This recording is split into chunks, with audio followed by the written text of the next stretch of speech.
This message is rather long. If you're experienced, don't bother.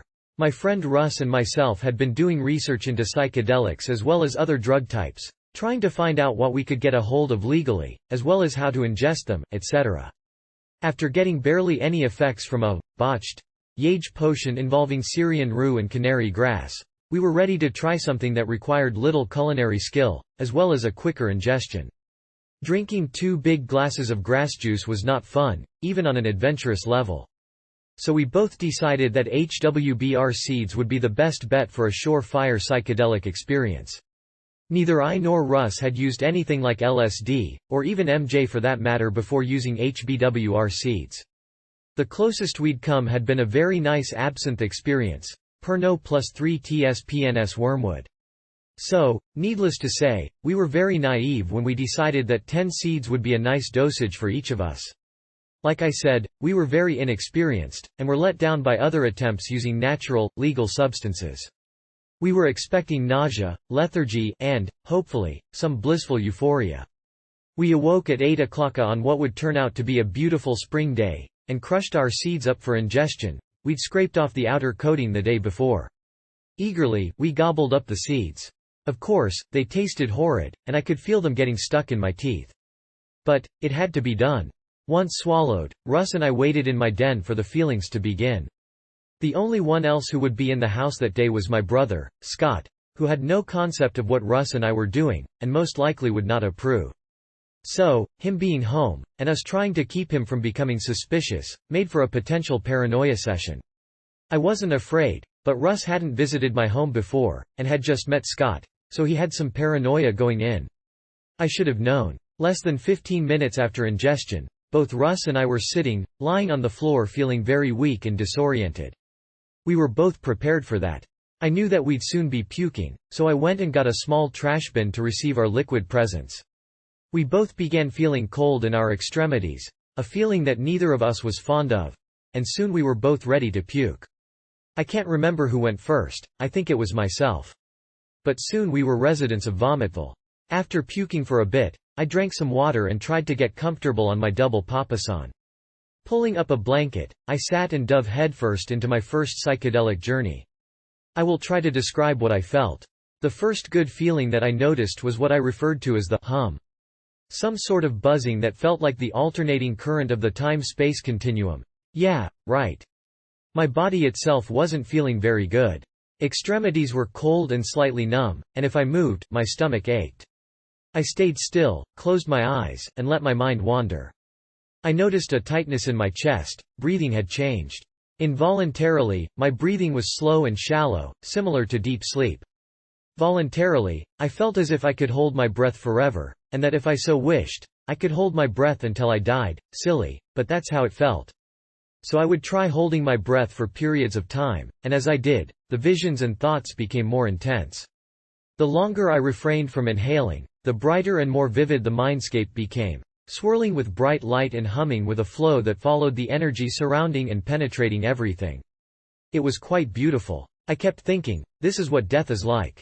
And, something in the mindscape affirmed my thoughts. It said that, yes, this is the place your mind goes at death.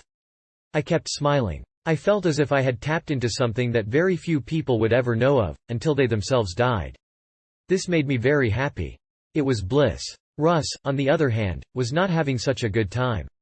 All the while I was feeling the aforementioned, Russ would interrupt me once every 5 or so minutes to ask if I was okay. He'd say, I don't know, you just look strange. I'm just making sure you aren't dead or anything. I tried to explain to him what I was feeling. It was difficult to describe, and I don't think he was experiencing the same things. I asked him how he felt, and he wasn't feeling too good. I finally got up from my comfort zone and sat with him to talk about it. He kept puking, and I was afraid he might dehydrate. So I kept the water nearby for him. Scott was awake, and 4 hours had passed. We couldn't believe how time had moved so strangely. Russ was worried that Scott would come to the den and find out something was up, so we made up a story that Russ had a stomach virus, and we'd stayed up most of the night. That's why we were so lethargic. Anyway, Scott came down to let our dogs in, and didn't say very much.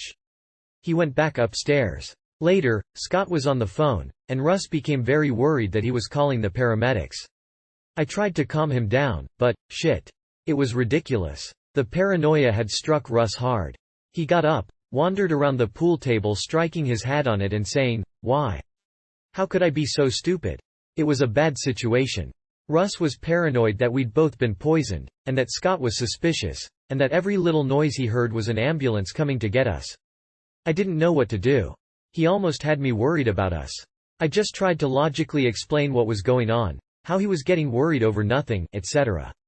Looking back, I should have had some music going, and kept the lights up in the den. It was like a dungeon to Russ. About 5 to 6 hours had passed. We were both sitting on the floor looking at the clock, trying to figure out what time it was. The hands were moving forwards, then backwards. Hell. It was funny. Russ had calmed a bit, and we were talking about what was going on. We looked at each other and could see purple, orange splotches all over. I opened the door to the den, and sunlight poured in. We instantly felt better. I picked up my guitar and played a bit of Little Wing. I imagined Jimi Hendrix feeling the same feelings that I had. Scott came down the stairs, and wished to use the computer. I knew it was time to go outside. I couldn't wait. The air, the light, the leaves, the sky, the clouds, the grass, the earth, the animals, everything took on a brilliance all its own. Russ and I laid in the backyard on our backs watching the sky. It was heavenly. Birds would fly by, and every little movement of their wings was noticeable. Russ and I discussed how we are all connected simply by being alive. The birds, the grass, the trees, everything. I felt alienated somewhat from my family. Who are they, anyway? They're simply people who I live with, and nothing more. Bloodlines are a coincidence. We are all individuals. Something like that. Materialism was thrown way out the door. It was great. I could have rolled around in dogshit, and I wouldn't have cared, though I tried not to. I really felt close to the earth and everything on it. It was wonderful. Finally, it was time to come in and wait for the trip to end. About 10 hours had passed, and Russ and I felt like shit. Unable to do anything complicated, and unwilling to do anything else. I took a shower and could feel every hair on my body. I thought about shaving my facial hair off completely. Nah. The lighting in the bathroom had a strange orange glow to it. It felt good to be clean. Around 10:30 Russ and I got hungry and ate a bit. It was like eating for the first time in days. I had folded some laundry, and it felt good to be doing something constructive. Time for bed. Russ slept in the den, I went to my bedroom. I had much trouble getting to sleep. I felt half in, half out of the dream state. Not necessarily the hypnagogic state, by the way. I thought I heard Russ puking again, and sensed him in the bathroom on the other side of the wall. It got really bad, coughing and dry heaving, then suddenly it was as if he was choking, and he ran out of the bathroom, down the hall and flung open my door and sort of lunged at my bed to get my attention, then ran back out into the hall and collapsed. I truly felt all of this happening, and was quite frightened. I sat up slightly and looked at the door. It was closed. I had imagined the whole thing. So vivid. The next morning I asked Russ how he'd slept. He said, "Great." We were both very productive during the next day, as well as the next week. It was like coming home from a long vacation, anxious to get back to work. What a trip. We joke about the whole thing now, and every now and then I get a whiff or taste of something that reminds me of the HBWR seeds. Yuck. Used coffee filters do it nicely. Horrible. To anyone who is in the situation Russ and I were in, that of wanting to experiment, but not knowing where to start, I do not recommend HBWR seeds. Try MJ first, if you can, and then maybe MDMA, if you can, and then move on to something LSD related, if not LSD itself. Do not start with HBWR seeds. And, don't start anyway if you are a paranoid goofball like Russ.